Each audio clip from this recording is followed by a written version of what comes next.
ఇక్కడ ప్రశ్న అండి. మీరు అడిగిన దాంట్లోంచి మాకు కూడా చాలామంది వ్యూవర్స్‌కి ఉన్న ప్రశ్న. ఎప్పుడు కూడా ఈ క్రిస్టియన్ కమ్యూనిటీ వాళ్ళు కేవలం హిందువులని మాత్రమే ఎందుకు విమర్శిస్తున్నారు?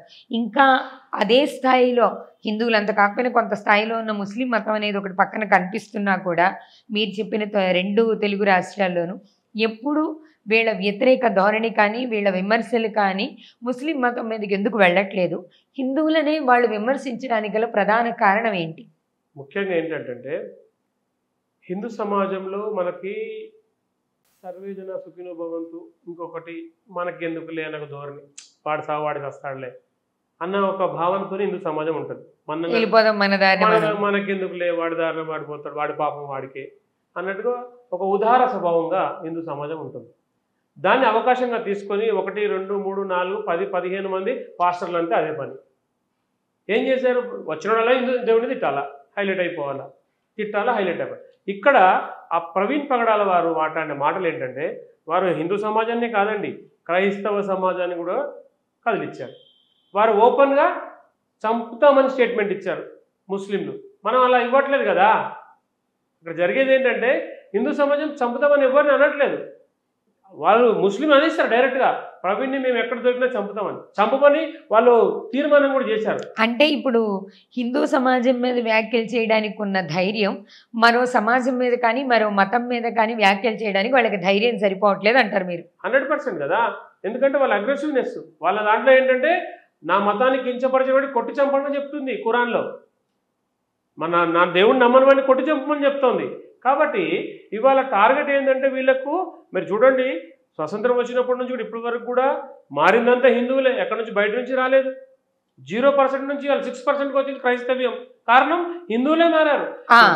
మరి అసలు ఆ మారడం అనే దాన్ని ఆపే ప్రయత్నం, ఇప్పుడు వాళ్ళు చేసే ప్రతి విమర్శకి కూడా మీరు వ్యతిరేక చర్యలు తీసుకుంటున్నారు, దాన్ని అడ్డుకట్ట వేసే ప్రయత్నం చేస్తున్నారు. హైందవ ధర్మాన్ని కాపాడడానికి మీరు చేస్తున్న ప్రయత్నం వచ్చి నిజంగానే హర్షణీయం సార్.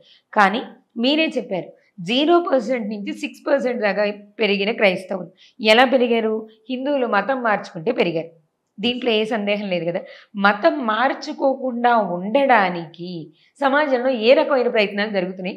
అసలు వాళ్ళు మతం ఎందుకు మార్చుకుంటున్నారు? ఒకటి ఇక్కడ మెయిన్ అంటే మన భారతదేశంలో స్వతంత్రం వచ్చినప్పటి నుంచి మనం మాట్లాడితే ఫస్ట్ ఆఫ్ ఆల్ వీళ్ళు ఏమన్నారంటే మేము అందరినీ దగ్గర తీస్తాము అన్న ఒక భావన ఉండేది.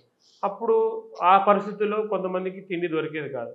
అలాంటప్పుడు కొద్దిగా వీళ్ళు భోజనాలు పెట్టడము, అట్లాంటి వాళ్ళకి బట్ట పుట్ట అలాంటివి చేసుకుంటూ వచ్చు. వీళ్ళు సేవా మార్గం అని ఒకటి ఎంచుకున్నారు. సేవా మార్గంతో ఎక్కువ మీరు చూసినట్టయితే క్రైస్తవుల్లో హాస్పిటాలిటీ ఉంటుంది, తర్వాత ఎడ్యుకేషన్ ఉంటుంది, స్కూల్స్ కాలేజెస్ ఉంటుంది, ఇన్స్టిట్యూషన్స్. దీన్ని కేంద్రంగా చేసుకొని వీళ్ళు మత మార్పిడి స్టార్ట్ చేశారు.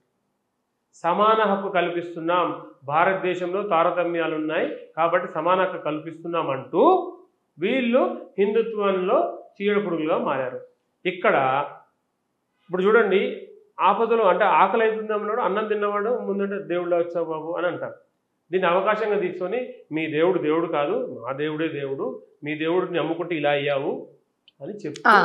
మీ దేవుణ్ణి నమ్ముకుంటే ఇలా అయ్యాం. నిజంగానే వాళ్ళు అదే బలమైన ఆయుధంగా వాడి హిందువులలో ఎవరైతే బలహీనంగా ఉన్నారో ఆర్థికంగా మానసికంగా వాళ్ళని మార్చే ప్రయత్నం చేస్తున్నారు. మరి అలాంటి పరిస్థితుల్లో ఒక హిందువు పేదరికంలోనూ అనారోగ్యంతోనూ విద్య నేర్చుకోలేని పరిస్థితులు ఉన్నప్పుడు సాటి హిందువులు కనుక సహాయం చేసే స్థితిలో ఉంటే వాళ్ళకి మారే అవకాశం ఉండదుగా. ఇటువైపుగా చైతన్యం తీసుకొచ్చే ప్రయత్నం ఎప్పుడైనా చేశారా? 100% అండి. మేము దళిత వాళ్ళలో కార్యక్రమాలు చేశాం. ఎవరైతే మన ధర్మంలో ఇబ్బంది పడే వాళ్ళు ఉన్నారో చాలామంది, అంటే ఒక మధ్యతరగతి కనుక కింద దీనంగా ఉన్నటువంటి కుటుంబాలకు కూడా మేము ఆ గ్రామాలకు వెళ్ళి అక్కడ తిరగడము, వాళ్ళకి అవగాహన కల్పించడము, రకరకాల సహాయాలు, అంటే మనము ఇప్పుడు గుడి ఆధారంగా గుడి కేంద్రంగా బోలెడు కార్యక్రమాలు జరుగుతూ ఉన్నాయి. అన్నదానమే కార్యక్రమం అని, తర్వాత అక్షరాభ్యాస కార్యక్రమే కానీ, ఇట్లా రకరకాలుగా సేవా కార్యక్రమాలు హిందూ సమాజం చేస్తూ ఉంది. ఇక్కడ ముఖ్యంగా ప్రలోభాలు మెయిన్ అండి. ఇప్పుడు చూడండి, డబ్బులతో ఇచ్చి ప్రలోభాలు 10,000 ఇస్తాం నెలకి, ఇప్పుడు చూడండి డబ్బులతో ప్రలోభాలు పెట్టి మత మార్పిడి జరిగినటువంటి సంఘటనలు చాలా ఉన్నాయి. తర్వాత ఇక్కడ చదువులో మెయిన్ ఏంటంటే ఇప్పుడు మనకు కావాల్సింది జ్ఞానం.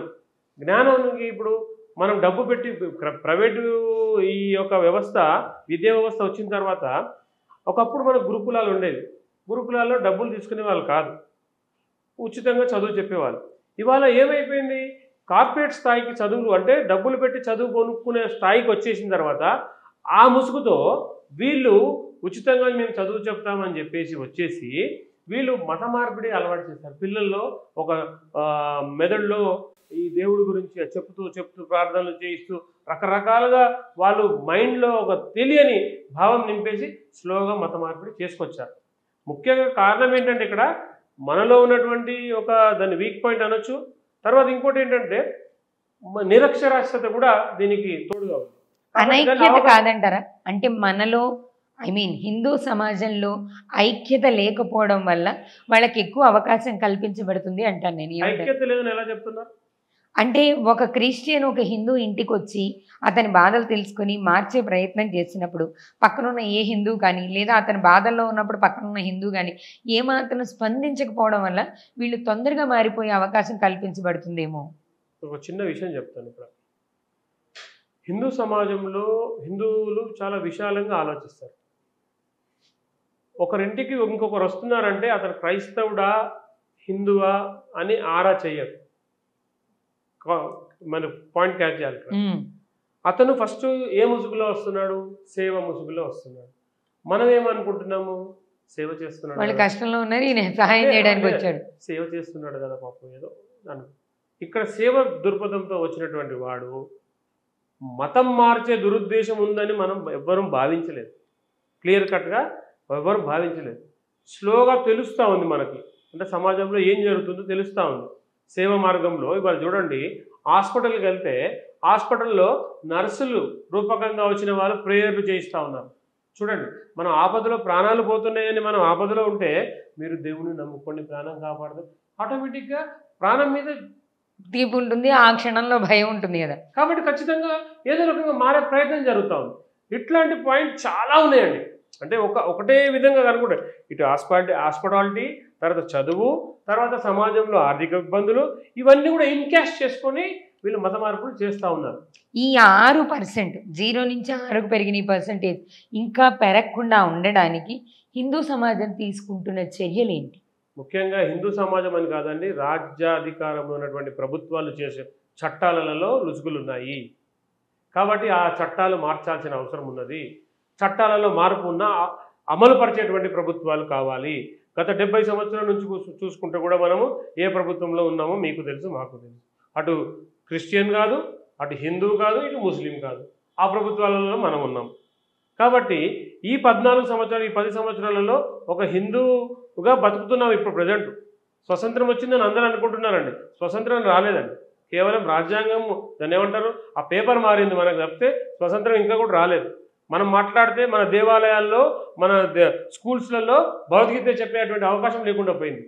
ఇప్పుడు చూడండి, మదర్సా పెట్టుకొని ఖురాన్ చెప్పచ్చు, స్కూల్లో ప్రేయర్ చేయించవచ్చు నువ్వు, కానీ నేను భగవద్గీత చెప్పకూడదా?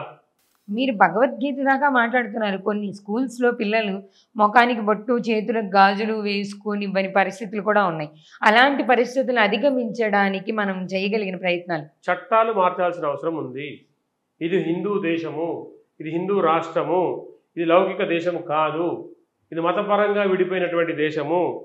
ముస్లిమ్స్కి పాకిస్తాన్, హిందువులకు భారతదేశం ఇచ్చినటువంటి సందర్భము. కానీ ఇక్కడ ఉన్నటువంటి రాజ్యాధికారం ఎవరైతే ఉన్నదో వాళ్ళు చేసిన తప్పిదాన్ని ఈ 70 సంవత్సరాలు కూడా మోస్తా ఉన్నాము. ఇప్పుడు ఇంకా భరించలేము.